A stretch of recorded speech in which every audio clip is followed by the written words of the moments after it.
La vie d'un potier. Discuter avec son autruche, par exemple. Ça, c'est une grande question. Ce que j'aime dans notre vie de potier, de céramiste, c'est qu'en fait, on fait absolument tout. Un jour on fait de la terre, un jour on fait de l'émail, un jour on enfourne et ainsi de suite. Ouais, c'est une vie comme une autre. Un potier, je crois que c'est une personne qui vit au jour le jour. Et puis un jour on emballe, on part au marché, on revient, on reste sur place et puis on rebouge. On fait les photos, on s'occupe du site internet. Donc en fait, c'est un métier très varié. Jamais la même chose. Et une fois que j'ai dit ça, moi ce que je préfère, c'est quand même être dans l'atelier. On est libre, mais c'est vrai, ça n'a pas de prix. Il se lève, il a envie, il le fait, il n'a pas envie, il le fait le lendemain. Ouais, puis finalement, on travaille quand même. Faire des galipettes dans la boue. Je crois que ça va pas plus loin. Pas des mecs bien courageux, mais ça peut marcher quand même.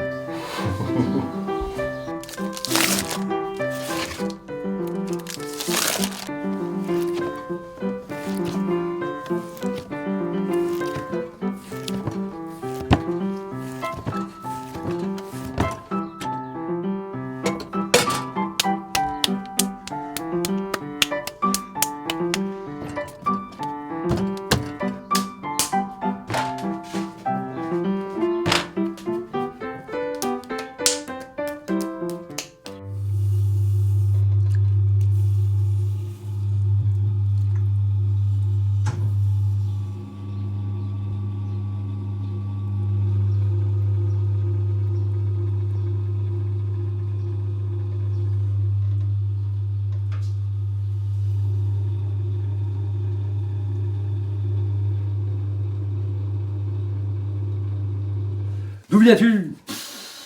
Du Grand Nord. Du Danemark. Et puis après, de la Borne. Plus du côté de l'Indre, du Blanc, exactement. Je viens pas du monde de l'art, c'est tout. Je viens du Nord. À côté de Douai. On a fait les beaux-arts de Douai et voilà, on s'est retrouvés potiers. Je viens du 91 où j'ai passé toutes mes 20 premières années. On vient de la matière, donc des petites particules de matière qui s'agglomèrent et qui font que on devient.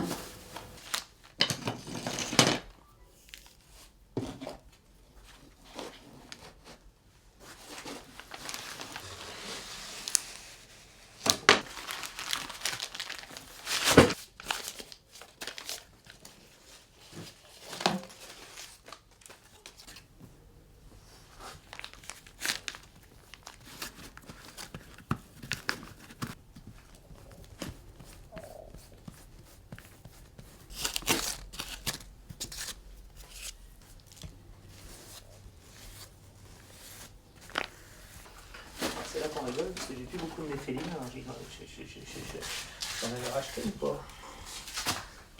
Ah, j'en ai un autre seau, sauvé.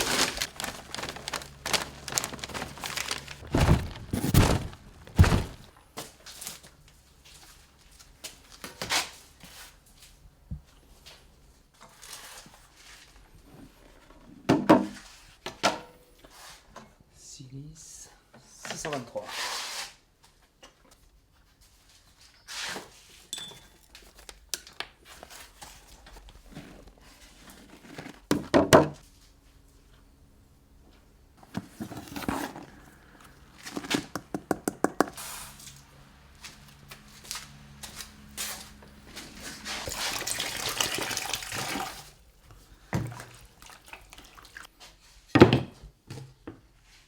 Je suis arrivée en 2003, je suis repartie en 2009, je suis revenue en 2011. J'ai acheté cette maison que j'ai transformée en boutique en 2006. Je suis la dernière arrivée donc et c'est super. 23, 24 ans. Ah, c'est vrai qu'on est aux archers. Nous, pas trop confiants, le Berry, loin, trop du cul du monde, on se méfie. Hein. Puis pas con, allez, on va les voir. Et on a été emballés par le village. Le cadre est idyllique pour quelqu'un qui aime le calme et la nature. Je suis servie donc il n'y a pas de souci, c'est parfait. Ça va faire 16 ans au mois d'août. Et ça fait 10 ans que je fais surtout de la sculpture aux Archers. Bernard Jamet, qui était maire à l'époque, il me dit « Suzanne, c'est quand que tu t'installes ici ?» Et je dis « Quand tu m'aurais trouvé une maison ?» Et le soir même, il m'a montré celle-ci. Là, elle n'était pas ouverte, mais on l'a regardée de l'extérieur. Et je me suis dit, peut-être, pourquoi pas. Et on devait repartir, mais on est resté là. Des fois, tu sais, il faut... Hop. Elle est assise. Assise.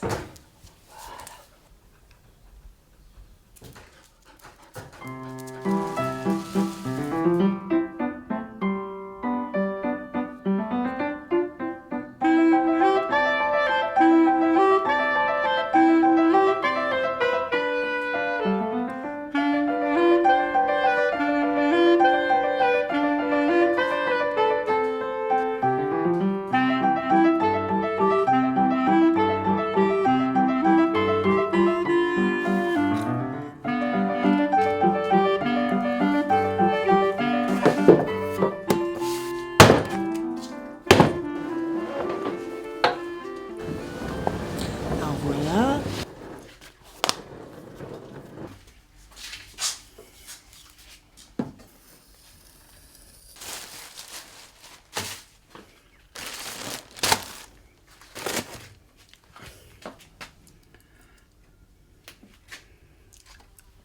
Oh là là.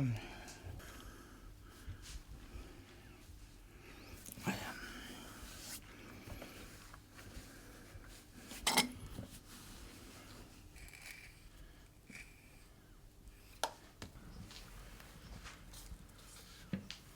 Donc, faut faire les pieds. Comment je suis devenue potière céramiste? Je ne sais pas. J'ai sûrement aimé à un moment donné la terre et puis le travail qu'elle demande avec les mains et puis aussi la tête. J'ai vu quelqu'un tourner un pot. Par hasard, un jour en Provence où j'habitais, j'ai vu un potier qui donnait des cours de céramique. Et donc, je me suis lancé. C'est là que j'ai décidé que je voulais apprendre à faire ça. Alors j'ai commencé toute petite, par des cours de poterie là où j'habitais, et puis j'ai pris le virus et je ne l'ai jamais perdu. Alors là, ça a été le hasard. On a rencontré un potier et puis on s'est intéressé à ce qu'il faisait. Le seul truc au collège que je savais faire, c'était le dessin. Donc j'ai passé un concours de dessin et j'ai été pris au lycée de Sèvres. Et au lycée de Sèvres, il y avait une section céramique. Et voilà, et c'est là que j'ai appris à faire de la céramique. Durant le diplôme d'architecture, on a des unités de valeur, et j'avais choisi sculpture. Et de la sculpture, ça touche la terre, c'est rigolo, c'est très sensuel. On a mis un pied dans la terre et après on a mis l'autre pied. Hop, la technique, un petit peu de salive. Coup de repas plâtre.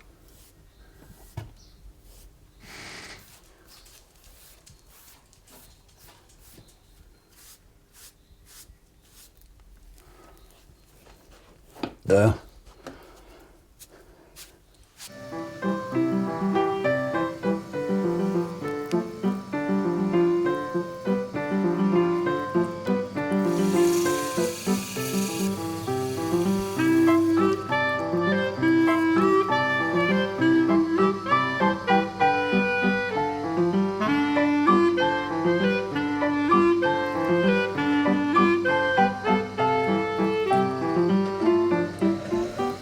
Je pense qu'un pichet doit être léger.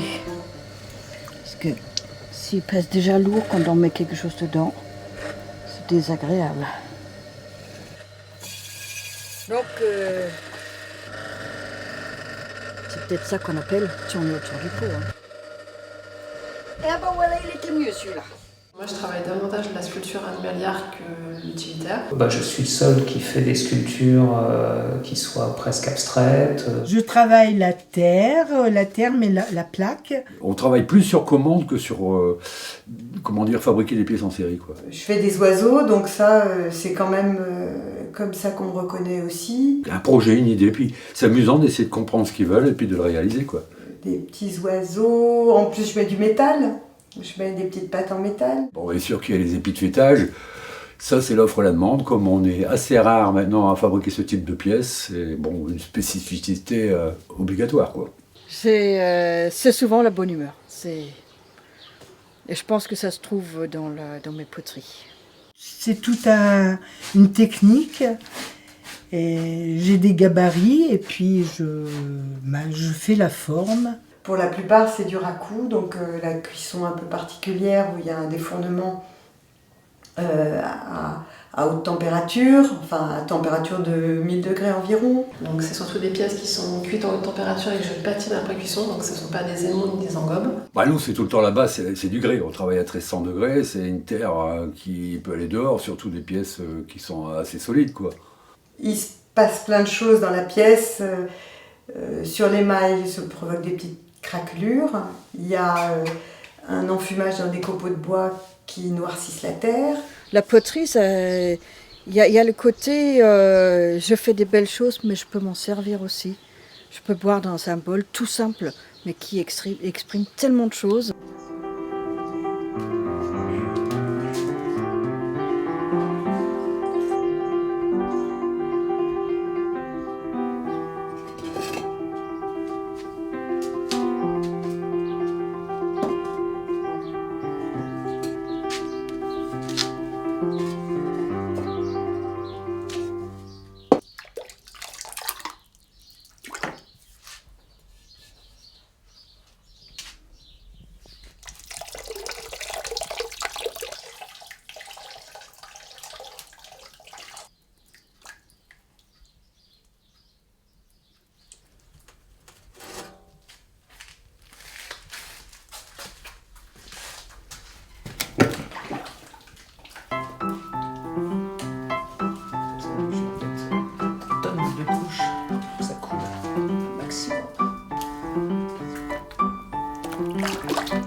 C'est très agréable en fait d'être dans un village de potiers parce que C'est plus sympa, quoi. On est quand même à échanger beaucoup sur notre passion, c'est-à-dire le travail de la terre. Les potiers entre eux, on crée une dynamique. Différents de styles, différents points de vue, ils s'enclenchent des discussions, des idées, et c'est parti, quoi. Ça fait un bouquet de fleurs. Je pense qu'il y a plus d'avantages à être un plucheur qu'être seul. C'est un métier où on est souvent solitaire et l'avantage c'est quand on est plusieurs à faire ce même métier-là, on a les mêmes problématiques et on a plus facilité d'aller voir les uns les autres que quand on est tout seul. Le fait d'être plus nombreux permet d'attirer davantage de monde. On est une équipe donc on peut du coup faire des marchés ensemble, faire des animations comme le printemps des archers ou la fête du feu. La diversité aussi des productions fait que voilà, on est plus visible, je pense, pour un grand nombre de visiteurs. et puis on a tous en commun la même excitation quand on passe les uns chez les autres et qu'il y en a un qui est en train de défourner. Avant, on n'était pas dans un village de potiers et ça se passait très bien. Bah,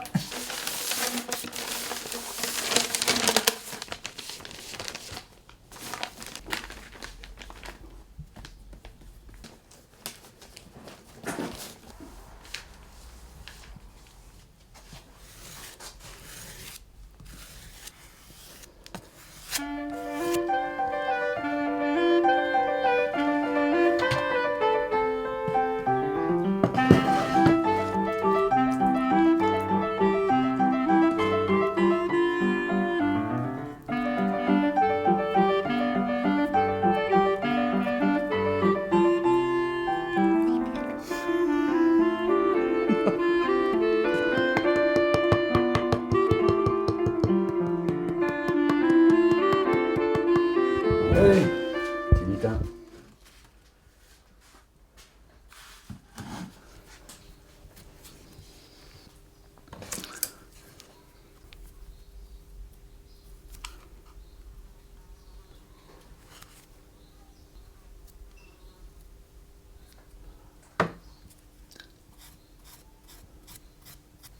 J'ai fait les ongles. Ce qui me plaît le plus, j'aime bien tous les stades de l'élaboration de la pièce. Tout est intéressant.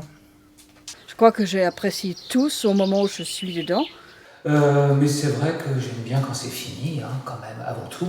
L'avantage de mon travail, c'est que des fois je travaille le bouillon, des fois je travaille le plat, des fois je travaille un peu le bol pincé, donc j'ai pas de préférence, j'adore tout. Donc, Alors au début, j'avais tendance à me dire et à vouloir dire que c'est vraiment le travail du modelage parce que on a les mains dans le frais, dans la plasticité de la terre. Le tournage quand même est ce qui m'attire le plus. Quand je suis dans le tournage, je l'adore. Quand je suis dans le modelage, je l'adore. Ouais. J'aime bien le modelage, j'aime bien quand on fait l'émaillage. même les maillages, c'est marrant parce qu'on fait un peu une tambouille, donc c'est assez amusant pour ça aussi. C'est-à-dire que peut-être le plus ennuyeux, c'est le four quand il faut enfourner, il ne faut pas se rater parce qu'il faut bien les mettre, bien les bouger bien pour pas qu'ils se touchent. Mais sinon, encore, ça peut être. Moi, je trouve ça assez amusant dans l'ensemble. Donc, Les défournements, c'est toujours aussi quelque chose de fabuleux parce que il se passe dans le four quelque chose qu'on ne peut pas voir pendant que ça se produit, donc on n'est pas là. Et quand on le découvre... C'est comme des cadeaux. J'ouvre le four, il y a des cadeaux qui me plaisent, il y en a d'autres, c'est des chaussettes, des t-shirts. Bon, il le faut aussi pour vivre, mais il y en a des cadeaux qui sont tellement beaux. Je fais les couleurs quand même depuis longtemps, je sais qu'elles sortent comment elles vont sortir, mais malgré tout, j'ai toujours une impatience d'ouvrir le four. Donc tant que cette impatience durera, je pense que c'est bon signe. Il faut lutter contre des éléments. Et comme on voit rien de ce qu'on fait, c'est au feeling. C'est la cuisson qui est la finale et je n'ai pas toujours toute l'influence sur la cuisson.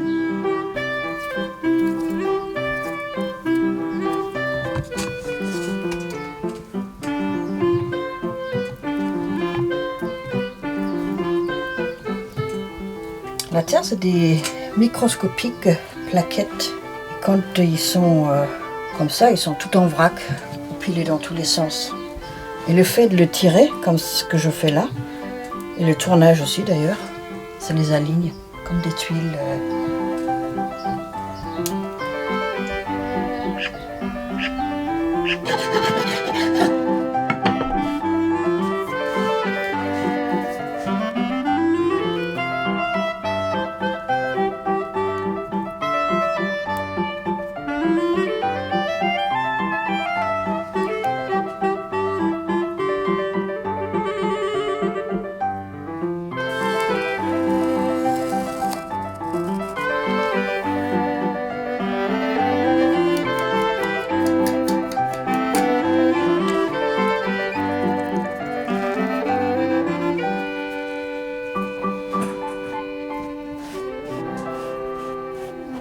Alors la clientèle actuelle, ils sont pour les décors extérieurs. La plupart du temps, ils commencent par des bols et voilà, au fil des années, je fais de plus en plus d'assiettes.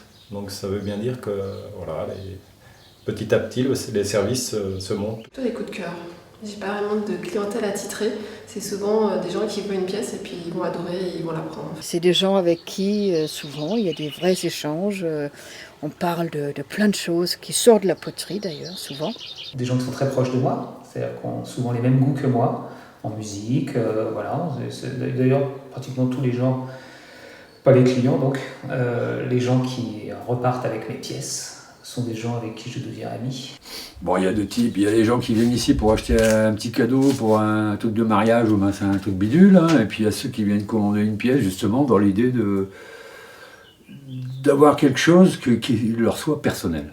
Les gens viennent direct dans la boutique et puis sont presque assoiffés de trouver leur pièce. Ouais.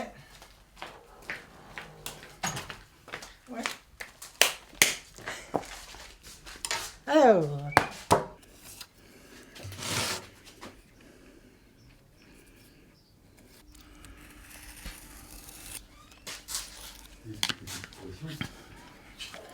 et voilà.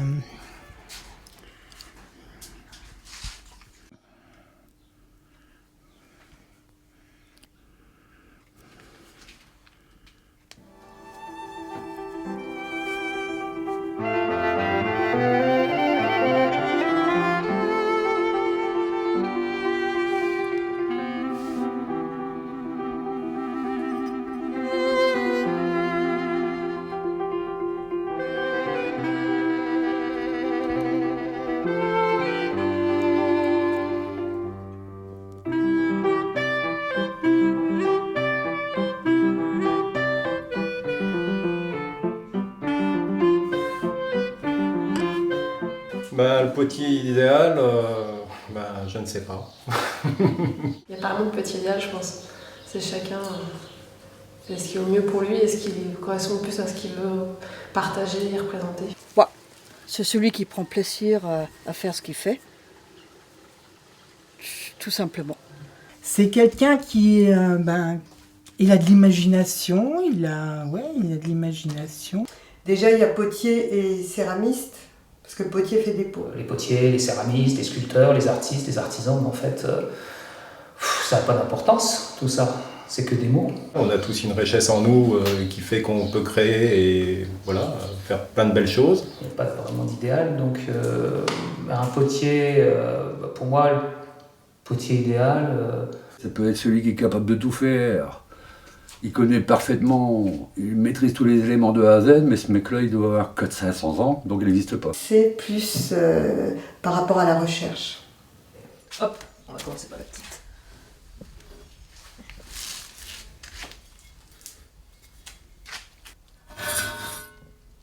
Ouais. Ah, de la matière. Tout l'après-midi pour les regarder après. Mais je vais les prendre en photo sur toutes les coutures. Donc c'est cool. Allez.